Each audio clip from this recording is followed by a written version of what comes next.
इन्होंने मुझे पहली दफा चांस दिया और मैं डेब्यू ड्रामे में केस नंबर 9 में मैं भी आ रहा हूँ, एज अ पॉडकास्टर आ रहा हूँ। हमने भी आवाज उठाई है किसी सिलसिले के अंदर, वो बहुत जल्दी आप देखेंगे। Sir thank you so much, पहले तो ऑन स्क्रीन आपका शुक्रिया कि आपने अग्री किया।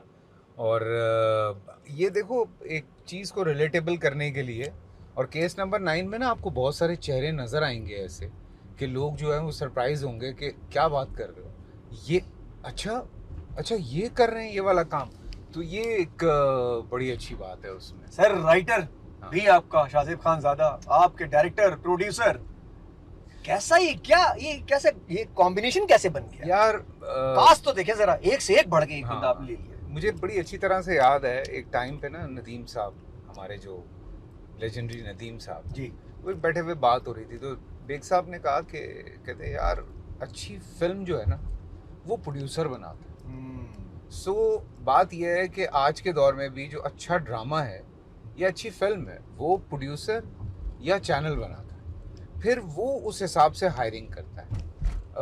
चूँकि ड्रामा लिखा हुआ बहुत अच्छा था, शाजिब ने बहुत मेहनत की है यार, उसने अपनी गर्दन में दर्द निकाल लिया, लेकिन उसने ड्रामा पूरा लिखा है। बहुत अच्छा, बहुत अच्छा लिखा है। रिलेटेबल है। हाँ, मतलब आज के दौर के हिसाब से जब लड़कियां अब निकल रही हैं माशाल्लाह से, बाहर जॉब करने जा रही हैं, लड़कियां बाहर भी जा रही हैं, बॉसेस भी मिलते हैं हर जगह ऐसा नहीं है कि कामरान हर जगह अवेलेबल है। हाँ। लेकिन ये बहुत सारे कामरान हमारे माशरे में छुपे हुए हैं जिनको शायद आपने बड़े दबे अल्फाजों में एक्सपोज कर दिया। बहुत ज़रूरी है यार, बिकॉज अगर घर वाले भरोसा करके बच्ची को काम पे भेजते हैं। अच्छा, हमारे यहाँ एक और बड़ा इशू है जी। अदनान, बहुत सारी लड़कियां जो है ना इस बात को छुपा भी लेती हैं जब वो हल्का फुल्का हैरेसमेंट चल रही होती है, कि मतलब आपको ऑफिस में बुला के बिठा लिया, आपसे बार बार। अच्छा, ये हैरेसमेंट में ही आएगा फैसल भाई? हाँ, ये क्लियर, हमारी लड़कियों को बड़ा क्लियर करना बहुत जरूरी है। इसे हैरेसमेंट ही कहते हैं कि आपके कंसेंट के बगैर आपको खामखा बिठाया गया ऑफिस के अंदर, और लड़की समझ जाती है, खवातीन का सेक्शन बड़ा काम करता है, उनको समझ में आ जाती है कि ये बंदा किस चक्कर में। तो ये बहुत कुछ होता है हमारे बहुत सारी जगहों पे, बहुत सारे हमें डीएम्स भी आए हैं इस हवाले से, और हम यही देख रहे थे कि उनको ये अवेयरनेस देना बहुत ज़रूरी है, उनको समझाना बहुत ज़रूरी है कि अगर कोई इस तरह से काम। अच्छा, मैं जो बात कर रहा था वो ये कि ये बच्चियां ना डर के घर वालों को नहीं बताती कि अगर हमने बताया तो हमें जॉब से हटा लेंगे। इन्होंने बहुत मुश्किल से जॉब ली होती है, नौकरी, बाहर की इजाजत ली होती है घर बिल्कुल। तो वो वाला इशू जो है फिर कहीं ना कहीं जाके बहुत बड़ा इशू बन जाता है। तो मेरे ख्याल से जो घर वाले हैं उनका बहुत ज़्यादा सपोर्ट हो, अगर खुदा ना खास्ता कोई ऐसी हरकत हो, कोई ऐसी बात हो, तो जो घर से आपको सपोर्ट मिलती है ना यार, वो कहीं से नहीं मिल सकती। अच्छा जी, तो जो लड़कियां चुप हो जाती हैं, आपके ख्याल में खवातीन को चुप होना चाहिए सिचुएशन में, और घर वालों को क्या करना चाहिए? कैसे हम उनको आसानी दें कि खवातीन घर पे आके बताएं कि जी मेरा टाकरा किसी ऐसे बंदे से हो गया है जो कि नहीं होना चाहिए? यार देखो ना, कोई खुदा ना खास्ता ऐसी बड़ी चीज़ होने से पहले आई थिंक आपको बात करनी चाहिए घर वालों से कि लाइक जॉब छोड़ें या आप उस बंदे को सीधा करवाएं, बिकॉज बहुत सारे ऑफिसेज हैं जहाँ पे एचआर वाला सीन नहीं होता जी। तो इस वजह से इश्यूज आते हैं लोगों के यार। जी। मेरे ख्याल से घर वालों का सपोर्ट जो है ना वो बड़ा इंपॉर्टेंट है। अच्छा, अगर घर वाले सपोर्ट करें तो खवातीन घर में जाके बताएंगे अपने घर में? बिल्कुल बताना चाहिए। और अगर ऐसे 2 4 10 केसेस बाहर आ गए तो ये जो और मर्द हजरात हैं जो कॉर्पोरेट वर्ल्ड में भी होते हैं और कभी कभी वो कोट पहन के टाई पहन के भी सफर कर रहे होते हैं, हम एक तरफ तो हमें नजर आते हैं हरासर होते हैं, दरिंदे होते नजर आ जाते हैं, एक तरफ ये कि नजर नहीं आ रहे होते बड़े बड़े क्लासी होते हैं, लेकिन हरकत और सकनात उनकी बड़ी जलालत वाली होती है। हाँ, उसमें तो देखो ना, अगर वो आपको उस तरह से नहीं कर रहा है, एक अंदरूनी ठरक है उसके अंदर, तो वो तो चलो आप कहते हैं कि वो आपको हर्ट नहीं कर रहा ना किसी भी तरह से। हाँ, लेकिन अगर आप उसको ऑकवर्ड कर रहे हैं किसी मोमेंट में तो गलत है। अच्छा, ये दोनों तरफ है बॉस।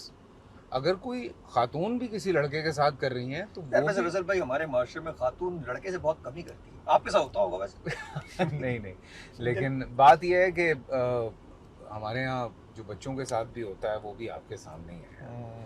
तो जब बच्चों के साथ हो सकता है तो मर्दों के साथ भी किसी जगह एक आध केस हो सकता है, एक दो लेकिन केसेस ज्यादा केसेस जो है ना वो खवातीन के होते हैं। हाँ, बिल्कुल। अच्छा सर, ये बताइएगा, ये आप इतने डिफरेंट रोल जो ले रहे होते हैं, वो अलग ही आपके रोल चलते हैं, आप ना उससे निकल गए, खाली रोमांस से बाहर निकल गए, जो आसान काम था, ये आपने मुश्किल काम लेने का मजा आ रहा है आपको, क्या कर रहे हैं?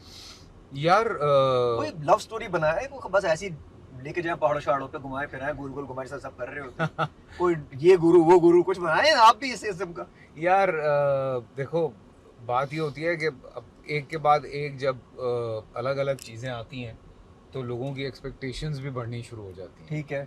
अब मैं अगर कोई सादा खुशबू काम करता हूँ तो बहुत अच्छा सादा खुशबू। हाँ, तो तुम लोग ही लताड़ना शुरू कर देते हो मुझे, और लताड़ लताड़ के जितने ये क्रिटिक्स हैं कि क्या ज़रूरत थी ये ड्रामा करने की, अरे भाई मतलब अच्छा लताड़ने वालों की तादाद जरा बढ़ नहीं गई है? हाँ। अब तो आपकी अपनी इंडस्ट्री के लोग अब लताड़ रहे होते हैं, कभी कभी मैंने देखा है। हाँ। 4-5 खवातीन कहीं 3 खवातीन बैठ जाती हैं सीनियर।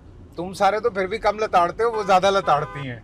ये जो डिफरेंट सीन आप कर रहे होते हैं इसके अंदर मुश्किलात पेश आती हैं या वो वाला काम जो यूजुअली सब कर रहे हैं बड़ा इजी है, आप चुन चुन के निकालते हैं कैरेक्टर, और कैरेक्टर की ना अपनी एक डेफिनेशन होती है कि यार लोगों को भी बड़ा वो कर रहा होता है, फैसिनेट कर रहा होता है, ये इसकी क्या वजूहत है? यार देखो सुकून करें अभी आप यार। नहीं यार कहाँ सुकून करें, देखो लेयर्स देना ही काम है, और यू नो मुझे लगता है कि आप जब रास्ते खोलते हैं बिकॉज बहुत सारे कैरेक्टर्स हैं जो नहीं हुए हमारे यहाँ, तो उनको करना बड़ा ज़रूरी है। लोग डरते बहुत हैं इस तरह के कैरेक्टर्स करने से कि एड्स नहीं मिलेंगे, लोगों में पता नहीं क्या इम्पैक्ट जाएगा। लोगों को अब पता है कि यार कैरेक्टर है, अब अगर कैरेक्टर है तो मुझे लगता है कि वो करने में कोई बुराई नहीं है। तो और लेयर्स बनाना बहुत ज़रूरी है। अब अगर मैं ये केस नंबर 9 की बात करूं, तो जब मुझे ऑफ़र हुआ तो मेरा नहीं ख्याल कि कोई सेकंड थॉट था मेरा, एक दफ़ा पढ़ने के बाद, और मुझे अब्दुल्ला भाई ने चैलेंज भी किया था कि तू ना करके दिखा। आप सोचिए negative character he is offering me, और उन्होंने चैलेंज किया कि तू ना करके दिखा, और मैंने किया। और मैंने जैसे ही पढ़ा है, मैंने अगले दिन कहा, मैंने कहा मैं कल आ रहा हूँ, लेट्स हैव अ मीटिंग, और मैं बैठ गया। और अच्छा मतलब ये नहीं होता कि यार पैसे अच्छे मिल रहे हैं तो कर लेता हूँ, अब स्टोरी देखते हैं। मैं हाँ, इस पोजीशन पे अब आप माशाल्लाह आ गए हैं। हाँ, कि आपके लिए स्टोरी बड़ी इंपॉर्टेंट है कि यार मैंने इतनी सारी जिंदगी दे दी है। हाँ, अब कोई 4-10 कैरेक्टर ऐसे ना करके कि डब्बा ही हो जाए ना। देखो यार बात यही है, जैसे मैं कह रहा हूँ कि एक तो आपको रिस्क टेकर होना चाहिए, आपको अलग अलग कैरेक्टर्स में अपने आप को डालना चाहिए। अब जैसे खई वाला मेरा कैरेक्टर था, वो नेगेटिव भी था, लेकिन दीमक ने भी आज तक ना, हाँ, कल भी डिस्कस हुआ, राफे को भी क्रेडिट जाता है और आपने भी तूफान मचाया, आज तक लगा हुआ यार वो। हाँ, कैसे कम अभी हम माशाल्लाह इंटरनेशनली जा रहे हैं ना, 17 अक्टूबर से इंटरनेशनली रिलीज है वो पूरी दुनिया में। एक्सेलेंट भाई। और हम अभी उसकी जो प्रीमियर्स हैं वो करेंगे अमेरिका में, दुबई में, यूके में, और बहुत सारे ममालिक हैं, कनाडा में।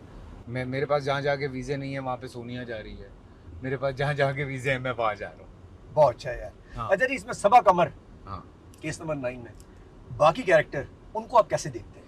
यार आई थिंक हर कोई ना ऐसे नगीने की तरह फिट हुआ है इसमें कि यू नो लगता है जैसे आप कोई ख्वाब देख रहे हैं। मतलब वजाहत चाहते थे कि ये एक्टर हो जाए, वो एक्टर हो गया। वजाहत चाहते थे कि सबा कमर हों उस कैरेक्टर में, सबा कमर आए। आमना शेख हों उस कैरेक्टर में, आमना शेख आए। गौहर हों उस कैरेक्टर में, गौहर आए। नूर भाई वकील का कैरेक्टर करें, नूर भाई कैरेक्टर में आए। अदनान फैसल भी हों, और बहुत सारे नामों, हिना हैं, शाहनवाज साहब हैं, रंधावा है हमारा, फिर जुनैद है, नवीन है, रुशना है, एक दो और सरप्राइजेज हैं बड़े ज़बरदस्त। तो काफ़ी सारे लोग, वजाहत ने कोई कॉम्प्रोमाइज़ नहीं किया। अच्छा, आपने प्रेडिक्ट किया था? क्या आपकी प्रेडिक्शन थी कि यार ये इतना अच्छा, इतना वायरल होगा? यार देखो, और आप उस कौम को बिठा लेंगे जिन्हें जेंजी कहते हैं, बहुत अच्छी कौम है वैसे, हाँ, गालियां पड़ती बाद में, उस कौम का बिठा लेंगे जो बैठती नहीं है, वो बैठ के पूरा देख। नहीं यार, वो क्यों नहीं बैठेगी? मेरा सवाल ये है आप लोगों से। वो कहते हैं आपका कंटेंट अच्छा नहीं देता। हाँ, बिल्कुल सही कहते हैं ना। वो कहते हैं जब देखो ये लोग बस यही नाच गाने दिखा रहे हैं, शादी के बाद का फेयर दिखा रहे हैं, हट ही नहीं रहे लोग। अच्छा, उनको इस बात से कोई इशू नहीं है कि कौन नया है कौन पुराना है, वो कहते हैं कंटेंट दो। बिल्कुल यार, मतलब आप सोचे, मैं अभी तो बता रहा हूँ कि मुझे 17, 18 साल के बच्चे मिल रहे हैं जिन्होंने दीमक देखी है। तो क्यों देखी है?